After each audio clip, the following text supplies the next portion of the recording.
Hello friends, welcome back to my channel. Please click subscribe, like and comment. Let me know how you like the videos on this on the comment section. Also please hit the alert button for future updates on the channel. Today I'll be talking about covered puts. I have already spoken about covered calls. I have a video on my channel, you can refer to it. So covered put is a bearish strategy that is essentially a short sell version of the covered call. In covered put, if you have a negative outlook on the stock and you're interested in short selling uh, stock in the market, you can combine it with a little bit bullish pattern that would be selling a put option. So that is what exactly is covered put. I'll explain you more in detail with an example of Apple stock. So today it is 20th of March 2021. Yesterday, Friday, Apple stock closed at exactly $120. So the first step you have to do for a covered put is you have to sell, you have to make a short position on Apple stock by selling 100 shares of Apple. Now, to reduce my risk, what I'm going to do is I'm going to select a put that is 119 put. Suppose I'm just saying, for example, 119 put of Apple of the coming week expiry, that is March 26 2021, expiry, that is at $1.7 on today, that would be Monday opening.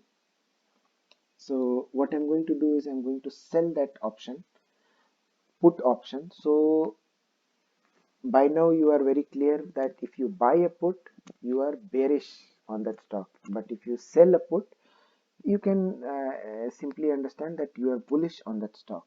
So from here I think that Apple has made a proper low, so I'm bullish, so I'm going to sell that put option. And I will collect a premium of by selling I'll collect a premium of 1.70 per contract, that is $170. Now the biggest question in your mind would come is, what will happen? There are three possibilities that can happen. Apple will either go up, or it will stay at 119 to 120 range, or it will go down. Okay, so in these three options, what are my chances? What happens? So in the first option, if Apple is below 119, means the put which I sold, now that put is in the money. Okay, anything any price which is above 119, that will be called in the money for the put. So now the put is in the money. You can keep, I mean, if you have not squared off the put, you can keep that money, whatever you collected by selling that put, that is $170. That is your profit. Very good. Next we have to see what happens to the stock. So the stock, suppose Apple fell, suppose I'm just saying, for example, Apple fell up to 117. Okay, from 120 it fell another $3 and it came down to 117. In that case, you have to buy back those shares at 119.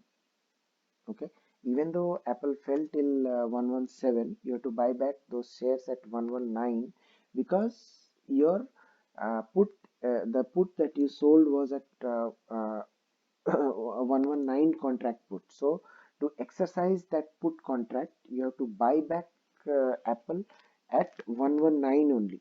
Okay, so what happens exactly over here?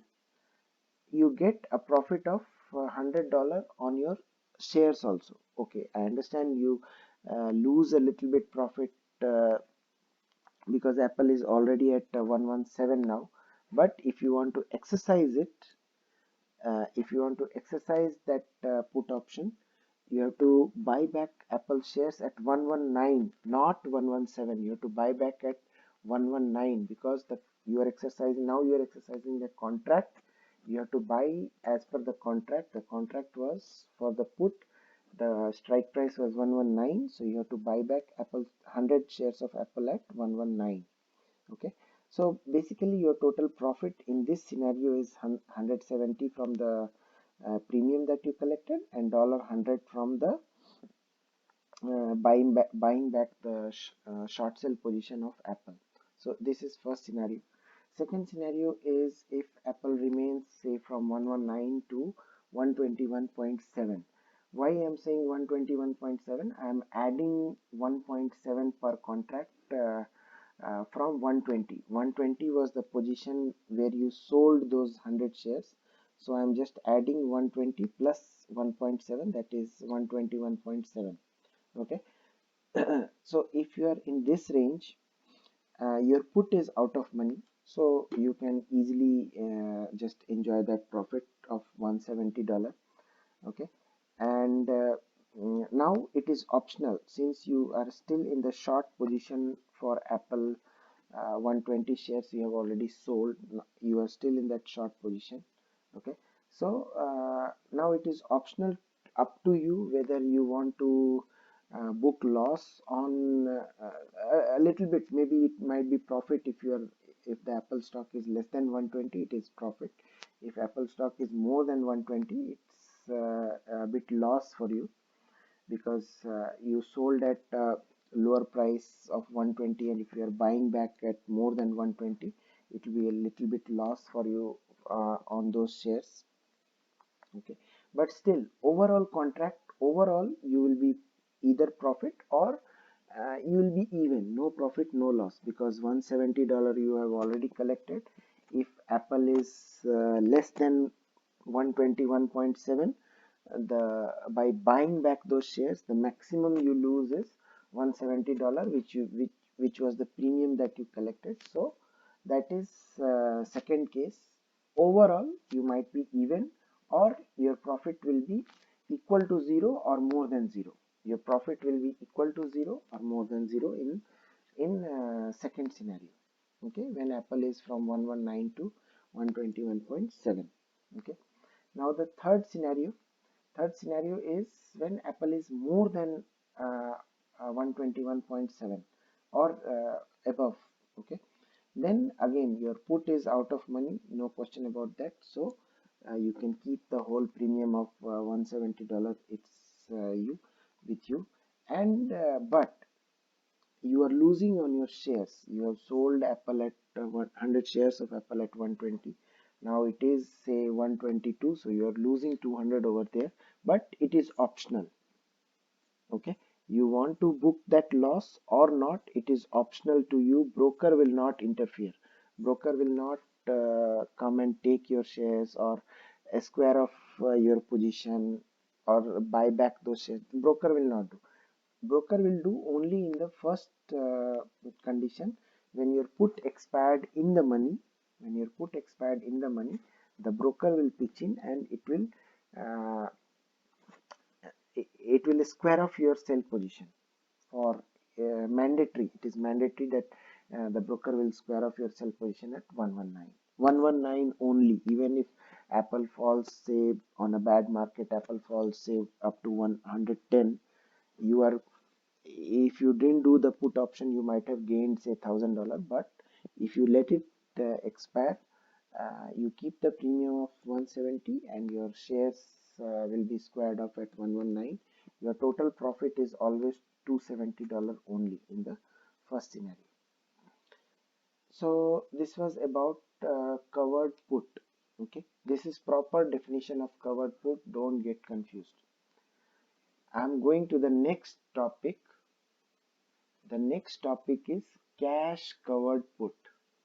Okay, this is the most popular covered put strategy. Okay, this is what most of the people like to do, or most of the traders are doing, are exercising this particular strategy. Cash covered put. It's a very simple strategy. What is the difference from the first one and this one?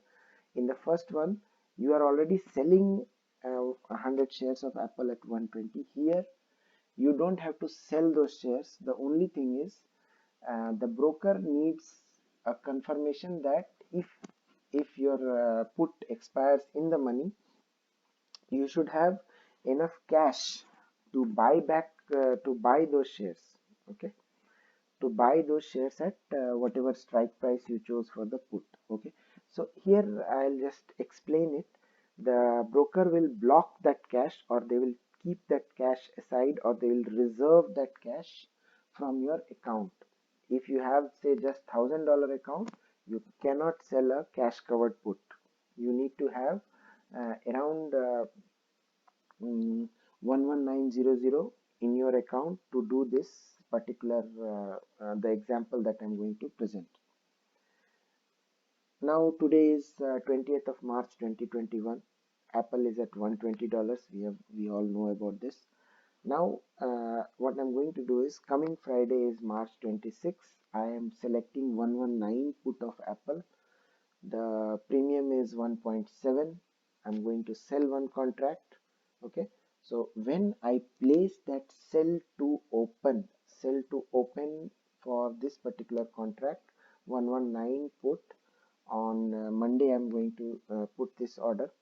So I'll collect $170, but when I place this order, my broker, whichever brokerage you are using, maybe Robinhood, TradeStation, Webull, Ameritrade, or some of you might be using E-Trade, anything, whichever you are using, they will block the cash required to exercise this option. That will be the strike price, into 100. So 119 into 100 shares, 100 shares per contract. So 11900 will be blocked from your account. It will be kept aside. It will be reserved. You cannot use this if you have, say, exactly this amount. You cannot use this amount for any further trading unless until you are in this position. Okay, unless you square off this position or you exercise this position, you cannot use this cash. This cash will be blocked. That is why they call it cash covered puts, or cash blocked covered puts, or cash reserved covered puts. Okay, in this strategy, what will happen, we're going to see in the next slide. There are only two possibilities. Okay, after 1 week, that is on the Friday expiry date on March 26th, what will happen to your put based on the conditions? Sorry, based on the conditions, what will happen if uh, your put is comes in the money? If Apple expires at 4 p.m. On the Friday, March 26th at 4 p.m., if Apple is at 118.9 or or less than that, so your put is in the money. Okay, your put is in the money. You can keep the collected premium, that is $170. That profit, that's the profit. But the problem is, you have to buy back the shares of Apple. Okay, you have to buy back the shares of Apple. Let's go through that also. You have to buy back at 119 only. Okay, even though, suppose if Apple, as I said in the previous example, in the previous covered put example, even if Apple falls, say, up to 115, doesn't matter, you will be allocated shares. If you go to your portfolio, you will see that your shares are allocated at the price of 119, not 115. Okay, so here you gain the premium, but maybe if Apple falls hard, you do gain the premium, but you are bound to buy those shares at 119 only, irrespective of what uh, price is there on Apple after close. After close on Friday, the Apple might have fallen up to 115 or 110, 111, anything. Doesn't matter. Your shares will be allocated at 119 only. Okay. Now the second scenario is the best scenario for this. My put expires out of money, means Apple has gone above 119 or 120 or anything above 119. Okay, so as I said, selling a put is a bullish is a bullish is a bullish view. So with that bullish view, I sold a put, and Apple did make a bull move, it went above 119 or 120. In that case, my put is out of money. It will expire at zero. I don't need to do I don't need to take any action. The whole $170 I can keep. That's the profit, and you are free. When I say you are free to go. What happens to the shares? No action needed for the shares. Whatever cash was blocked from your account, it will get unblocked by the broker. You can use that cash for further trading on any other script or whatever you want to do. You can do with that cash. No mandatory buying for Apple shares. It's not required to buy those shares back. Okay.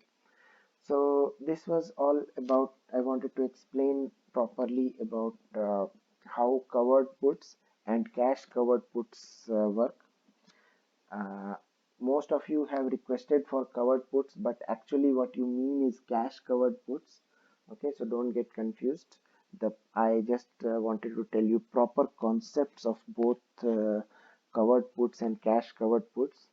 Okay, so I believe when you're going to sell puts, you will be keeping cash, and you're going to do cash covered puts, cash reserved covered puts. Okay, so just go ahead, make your strategy, and happy trading, happy option trading.